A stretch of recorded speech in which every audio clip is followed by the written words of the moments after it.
નમસ્કાર. ધોરણ 6 પ્રકરણ 2 આદિમાનવથી સ્થાયી જીવનની સફર. જયવીર તેના પરિવાર સાથે ગાંધીનગરથી જામનગર ટ્રેનમાં જઈ રહ્યો હતો. બારી પાસે બેસીને તેણે રસ્તામાં વૃક્ષો, બળદગાડા, ઊંટલારીઓ, રિક્ષા, બસ, ટ્રક, ટ્રેક્ટરને જોયા. તેણે તેના કાકાને પૂછ્યું, આ વાહન વ્યવહાર ક્યારથી શરૂ થયો હશે? એવું તે તેના કાકાને પ્રશ્ન કરે છે. તેના કાકાએ તેના પીઠ પર હાથ મૂકીને કહ્યું કે આપણે જે રેલવેમાં મુસાફરી કરીએ છીએ તે ભારતમાં આશરે 150 વર્ષથી ચાલે છે. તો રેલવે ભારતમાં કેટલા સમયથી ચાલે છે એની અંદર આપણે અંડરલાઈન કરીશું. અને તું જે વાહનના રસ્તાઓ પર જુએ છે તેમાં બળદગાડા સૌથી જૂના છે. તો વાહનોની અંદર કે ટ્રાન્સપોર્ટેશન, જેને પરિવહનના સંસાધનો, અંગ્રેજીમાં જેને આપણે ટ્રાન્સપોર્ટેશન એવો શબ્દ વાપરીએ છીએ, એમાં પરિવહનના સંસાધનમાં સૌથી જૂનામાં જૂનું પરિવહનનું કોઈ સંસાધન હોય તો એ બળદગાડું છે. તે પહેલાં હજારો વર્ષો પહેલાંના માનવી પાસે આવવા જવા માટેના કોઈ જ સાધનો ન હતા. તેઓ એક સ્થળેથી બીજા સ્થળે કઈ રીતે જતા હતા? પગપાળા. તો આ રીતે જોઈએ છીએ કે માનવનું જીવન કેવી રીતે શક્ય બન્યું અને કેવી રીતે આવી ભૌતિક સુવિધાઓથી સભર બન્યું. આદિમાનવનું ભટકતું જીવન.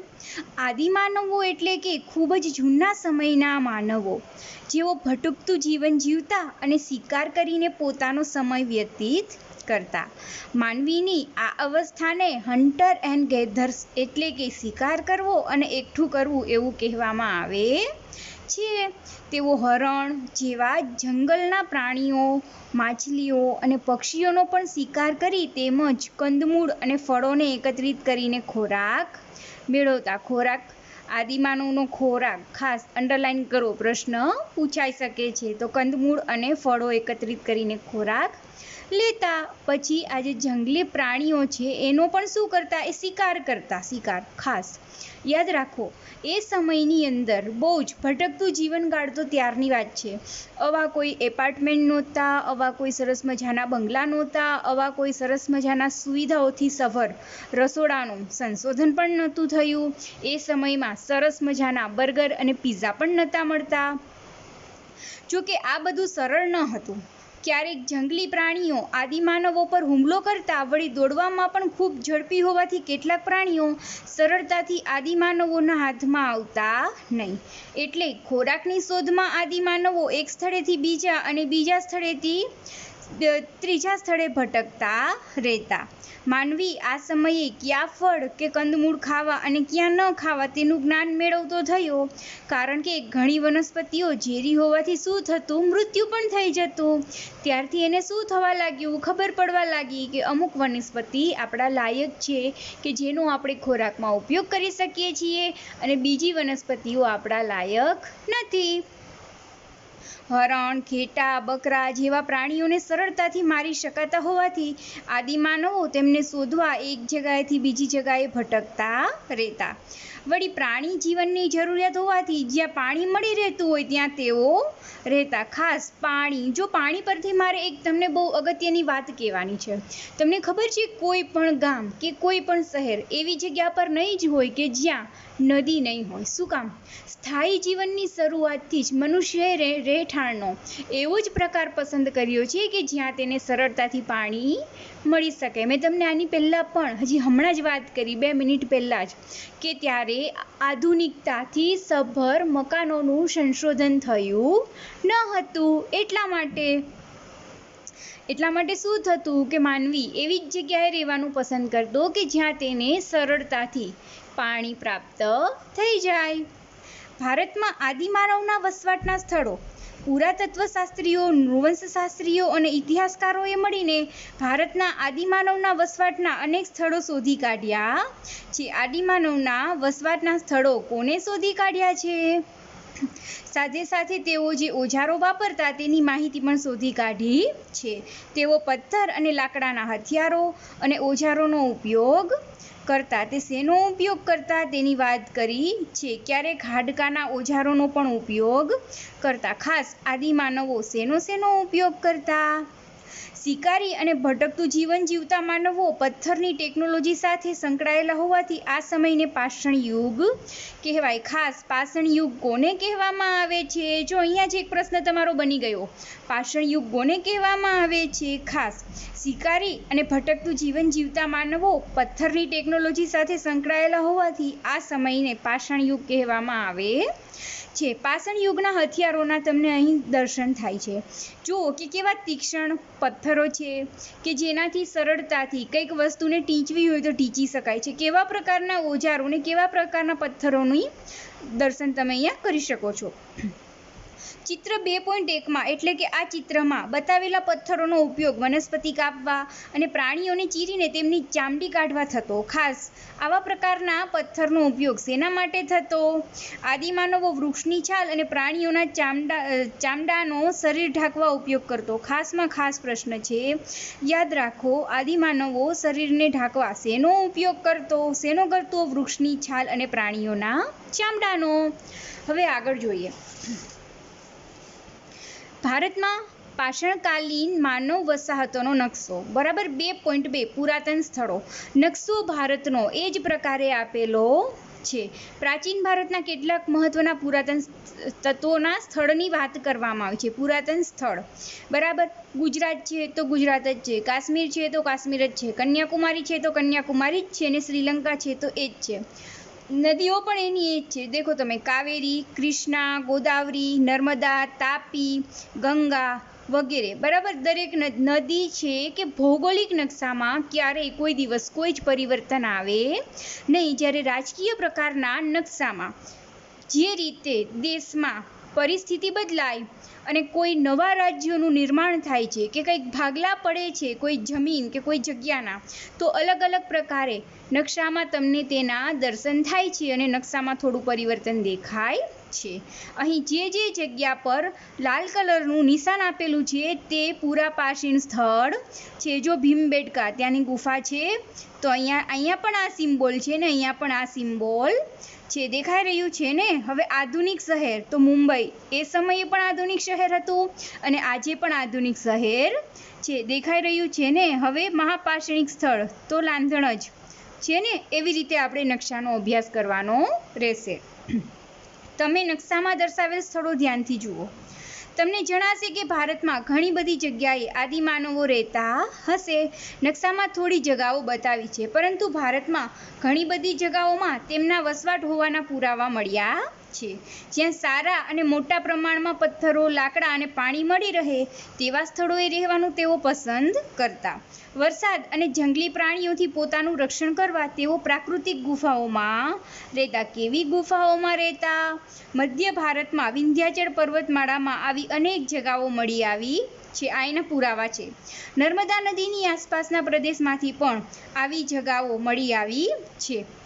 ભીમબેટકા મધ્યપ્રદેશમાં, હાલનું મધ્યપ્રદેશ. ખાસ યાદ રાખો, ભીમબેટકા ક્યાં આવેલું છે? સવાલ પૂછાવાની સંભાવના છે. હાલનું કયો પ્રદેશ? મધ્યપ્રદેશ, MP. આદિમાનવોના વસવાટ માટેનું ઉત્તમ સ્થળ મળી આવ્યું છે. ક્યાં? ભીમબેટકા, હાલનું મધ્યપ્રદેશ.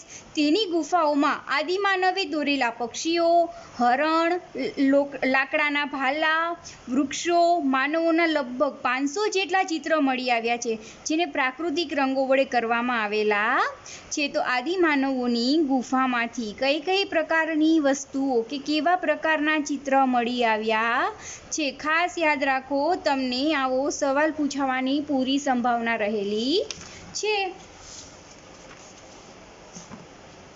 અગ્નિ અને ચક્ર. ભીમબેટકાની ગુફાના અહીં તમને સારી રીતે દર્શન થઈ રહ્યા છે. આ છે ભીમબેટકાની ગુફા.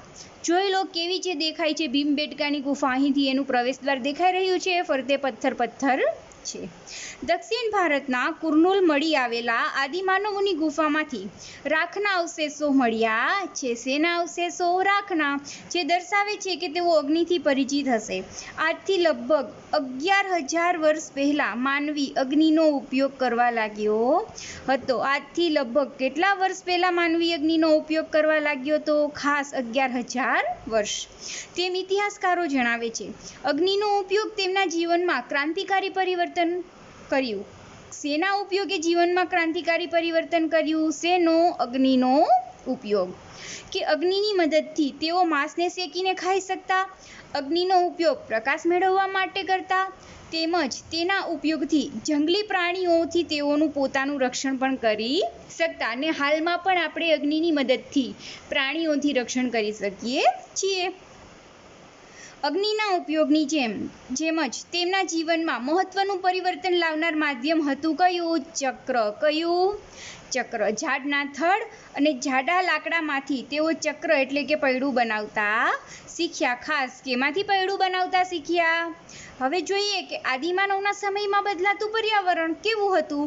આજથી લગભગ 12,000 વર્ષ પહેલા વિશ્વના વાતાવરણમાં વ્યાપક પરિવર્તન આવ્યું. કેટલા સમય પહેલા? 12,000 વર્ષ પહેલા. દુનિયામાં અનેક ક્ષેત્રોમાં તાપમાન વધતા વનસ્પતિ અને ઘાસના ક્ષેત્રો ઊભા થયા. તેને પરિણામે ઘાસ ખાનાર હરણ, ઘેટા, બકરા જેવા તૃણાહારી પ્રાણીઓની સંખ્યા કેવી થઈ ગઈ? વધવા લાગી. તેનો લાભ આદિમાનવોને ચોક્કસ મળ્યો. તેઓ આવા પ્રાણીઓની રીતભાતોનો અભ્યાસ કરવા લાગ્યા અને આમ તેમનો માનસિક વિકાસ પણ થવા લાગ્યો. વાતાવરણમાં આવેલ પરિવર્તનને કારણે ઘાસ, વૃક્ષ, વેલા, વનસ્પતિ સાથે સાથે ઘઉં, જવ અને અન્ય ધાન્યોનો સંપર્કમાં તેઓ આવ્યા. કોણ? આદિમાનવ. પથ્થરના ઉપયોગથી સ્ત્રી પુરુષો અને બાળકો અનાજના દાણા એકત્રિત કરતા. પથ્થરના ઉપયોગથી આદિમાનવના સ્ત્રી પુરુષો શું કરતા? કુતૂહલ વૃત્તિથી થયેલા આ કાર્યોએ ધીમે ધીમે ભારતમાં કૃષિની શરૂઆત કરી. તો ભારતમાં કૃષિ એટલે કે ખેતીની શરૂઆત કઈ રીતે થઈ? આ રીતે. લોકો ધાન્ય ઉગાડવા પથ્થરનો ઉપયોગ પણ કરવા લાગ્યા. નદીના કિનારાની આસપાસ ધાન્ય ઉગાડવામાં આવતા. એ તમને ભૂગોળમાં ભણવામાં આવશે. કોને કઠોળ કહેવાય, કોને ધાન્ય કહેવાય, બરાબર છે, કોને અનાજ કહેવાય. અને ધીમે ધીમે કૃષિની શરૂઆત થતાં તેમણે ધાન્ય ઉગતું હોય તેની આસપાસ ગારા માટીના ઘાસના મકાનોમાં રહેવાનું શરૂ કર્યું. કેવા મકાનો? ગારા માટીના મકાનો. કેવા મકાનો હોય? આ રીતના એમના મકાનો હોય. સિમ્પલ, નળિયાવાળા હોય, ગારવાળા હોય, માટીવાળા હોય, બરાબર. આવી રીતના મકાનમાં તેઓ રહેતા થયા. તેમના સ્થાયી જીવનનો પ્રથમ સાથીદાર કે મિત્ર કૂતરો હતો. કોણ હતું સૌથી પ્રથમ સાથીદાર કે મિત્ર? કોણ હતું? કૂતરો. તે સિવાય તેઓ ઘેટા, બકરા, ગાય, ભેંસ, ભૂંડ જેવા પશુઓથી પણ પરિચિત હતા. ધીમે ધીમે તેમણે તેમની સાથે પણ સમાયોજન સાધ્યું. સમાયોજન સાધવું એટલે કે જેને તમે અંગ્રેજીમાં બોલો છો એડજસ્ટમેન્ટ કરવું. આવા પાલતુ પશુઓનું તેઓ જંગલમાં હિંસક પ્રાણીઓથી રક્ષણ કરતા. આમ તેઓ ખેતીની સાથે સાથે પશુપાલન સાથે પણ સંકળાયા. તો પશુપાલન સાથે કઈ રીતે સંકળાયા? પ્રશ્ન પૂછાઈ શકે છે. જોકે તેમણે પશુઓનો ઉપયોગ દૂધ માટે ક્યારથી કર્યો તે અંગે કોઈ સંશોધન થઈ રહ્યું નથી. જે અત્યારે આપણે દૂધાળા પશુઓનો ઉપયોગ શેના માટે કરીએ છીએ? દૂધ માટે. પણ એ સમયમાં એવું કશું મળી આવતું નથી.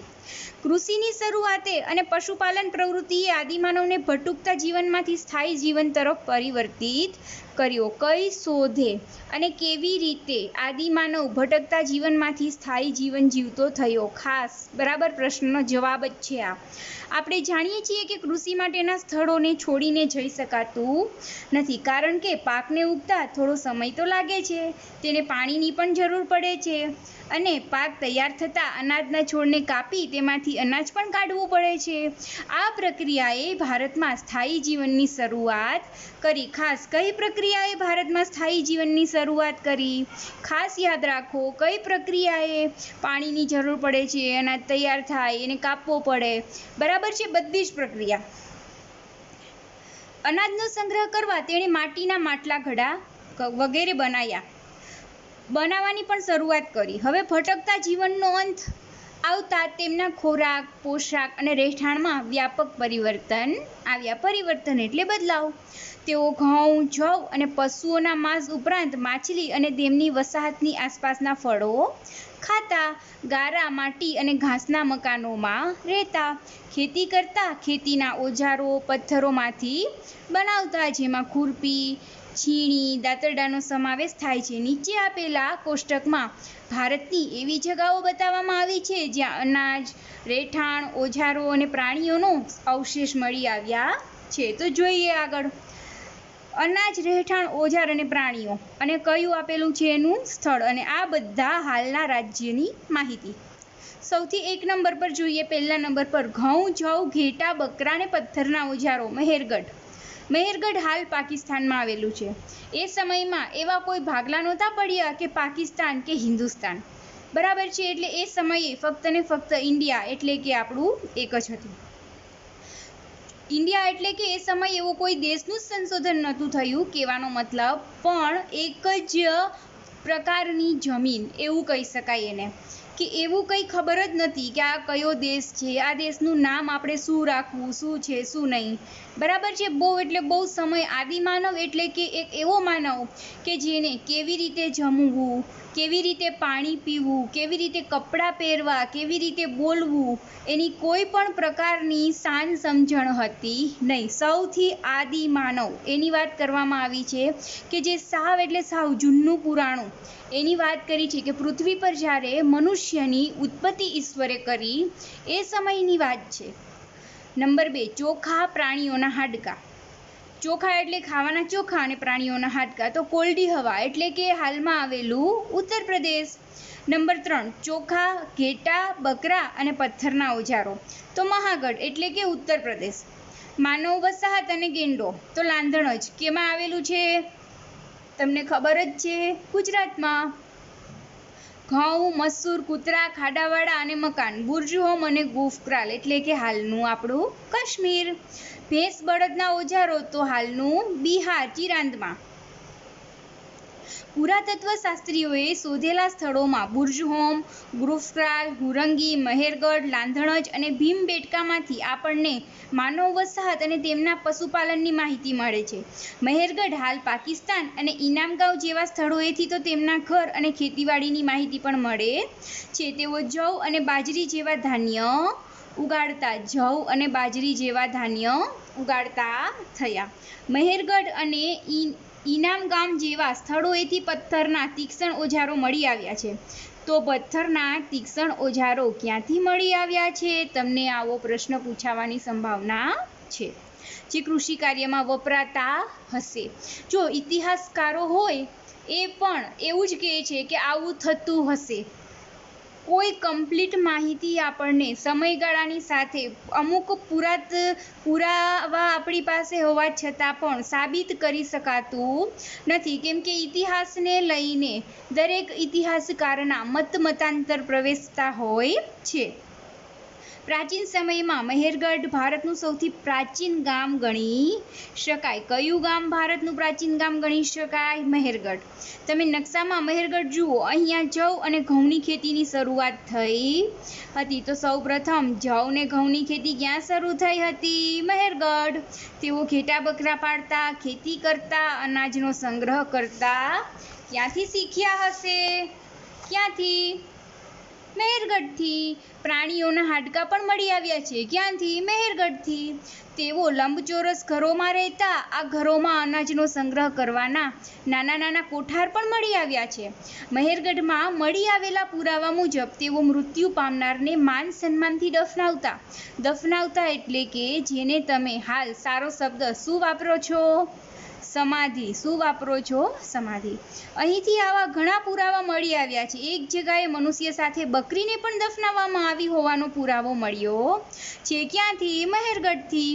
આ બાબત તેમના મૃત્યુ પછીના જીવનની કલ્પના કે માન્યતા સૂચવે છે. આવી જ રીતે મહારાષ્ટ્રમાં ઇનામ ગામ નામનું સ્થળ મળી આવ્યું છે, જ્યાંથી બાળકોના મૃતદેહોના અવશેષો મળ્યા છે. તેઓ ગોળ આકારના ઘરોમાં રહેતા, પશુપાલન કરતા અને ખેતીના પાકોમાં બાજરી અને જવ પકવતા એટલે એની ખેતી કરતા. અહીં તમને એક પ્રશ્ન તો બાળકો ચોક્કસથી થવો જોઈએ કે મેડમ આ પાઠ છે એ છપાયો તો આટલી બધી માહિતી ક્યાંથી મળી? કે તમે મહેરગઢનું નામ લીધું, ભીમબેટકાની ગુફા બતાવી, પાષાણ યુગના હથિયારો બતાવ્યા. નકશો તો ઠીક છે કે તમે અને હું બરાબર આપણે એનો ઉપયોગ સરળતાથી કરીએ પણ છીએ અને જાણી પણ છીએ. તો ચલો આજે જ તમને હું કંઈક વિશિષ્ટ વાત કરવા જઈ રહી છું. અહીં મેં તમને છેલ્લે વાત એવી કરી કે એક જગ્યાએથી મનુષ્યની સાથે બકરીને પણ દફનાવવામાં આવી. તો આ જે લીટી મેં તમને કીધી કે મનુષ્યની સાથે બકરીને દફનાવવામાં આવી, આ કઈ રીતે ખબર પડી? ચલો ઠીક છે, આપણે પુરાતત્વવિદ છે બરાબર છે કે જે ખોદકામ કરતા હોય અને પુરાતત્વવિદ એની પર કે પ્રક્રિયા કરે કે ના કે બરાબર છે, બધી જ વસ્તુ સાચી. ઇતિહાસની માહિતી તમને મેં પહેલા પ્રકરણમાં ખૂબ જ ગર્ભિત રીતે આપી છે, પરંતુ ઇતિહાસને જાણવા માટે એમ કહે છે કે ખોદકામ કરવામાં આવે છે. તો કઈ રીતે ખોદકામ કરવામાં આવે છે? પાવડો, ત્રિકમ, કુહાડી કે કોદારીની મદદથી ખોદાય? ના, ઇતિહાસકારો તેને એને સ્પેસિફિક એવું નાનું એવું મશીન આવે છે, એટલું એની મદદથી ધીમું ખોદકામ કરે અને ત્યારે ધીમે ધીમે નાના નગરોથી લઈને નાની વસ્તુઓનું ચીવટપૂર્વકનું ધ્યાન રાખીને ખોદકામ કરવામાં આવે છે કે જેથી ઇતિહાસની એટલે કે ભૂતકાળમાં જે પણ કાંઈ ચીજ વસ્તુઓ હતી એને બહાર લાવવામાં કે બહાર નીકાળવામાં કોઈ પણ પ્રકારે વસ્તુને નુકસાન થાય નહીં. જો વસ્તુને નુકસાન થાય તો એના પર અમુક પ્રકારની પ્રક્રિયા નથી કરી શકાતી અને જાણી નથી શકાતું કે આ વસ્તુ કયા સમયની છે અને આ વસ્તુ કયા સમય દ્વારા નિર્મિત થયેલી છે.